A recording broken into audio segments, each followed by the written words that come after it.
Dhe kur Zoti i tha Isait të birit të Meriemës, përsëri shoqëron gjithmonë Isain alayhis salam, pjesë e identitetit. Edhe kjo pjesë e identitetit dhe pjesë e lidhjes shumë të madhe që ai kishte me nënën e tij, me Meriemën, me atë grua të pastër që Zoti i ka dalluar nga të gjitha gratë e botës, i thot ati i ke thënë njerëzve. Pra Zoti e di që ai nuk i ka thënë njerëzve, por do që kjo përgjigje të dalë nga goja e Isait alayhis salam, mua dhe nënën time më bëni hyni dhe më adhuroni në vend të Allahut.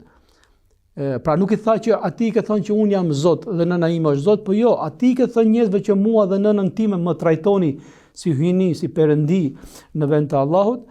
Atëherë përgjigja e Isait alayhis salam që ka brenda thash pastërtinë, ka brenda thjeshtësinë, po dhe dhimbjen, keqardhjen e tij që një pjesë e njerëzve e kanë besuar kështu, tha i pastër je ti o Zot. E nis më një herë këtë.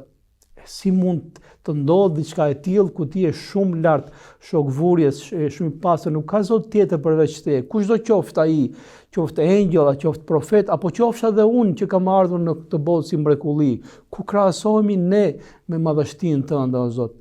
Qale subhanak, i pastër je ti o Zot. E ku kam të drejtë unë të them diçka që nuk është e vërtetë?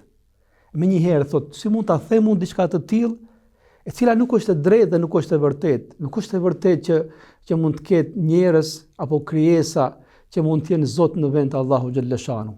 Edhe këtë nuk do ta pranojë dhe një njeri i thjeshtë, jo më ta thot një profet i cili është prej dërguarve të Allahu xhalla shanu. Shive se sa e ngre lart ato që ne themi tauhidin, njësimin e Zotit në emrat e tij, në cilësitë e tij, në krijimin e tij. Nuk ka asnjë krijesë që i afrohet Allahu xhalla shanuhu, sidomos në aspektin e të qenit që ai është një, është unik, ai ka qenë, është dhe do të jetë Zoti i gjithësisë, dhe asnjë prej krijesave nuk mund t'i ngjajë Zotit të gjithësisë. Shive më një herë me fjalën e parë ai madhron, lartëson Allahu xhalla shanuhu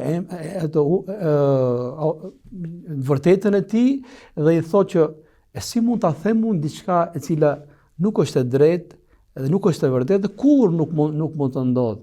Pastaj i thot, nëse unë kam thënë diçka të tillë, e merr sikur më të ketë patur një mundësi të tillë, ti e di, i pari që e di që unë, po ti e di që unë nuk e kam thënë diçka të tillë. O Zot, më thënë. Pra, larg qoftë që unë ta them diçka të tillë, por nëse e kam thënë, ti i pari që ti e din, sepse profetët flasin me urdhrin e Zotit. Edhe Zoti e din, jo thjesht fjalën që thon profetët, dhe jo thjesht punën që bëjnë ata, po Zoti e di se ç'kan zemrat e tyre, se ç'kan mendet e tyre.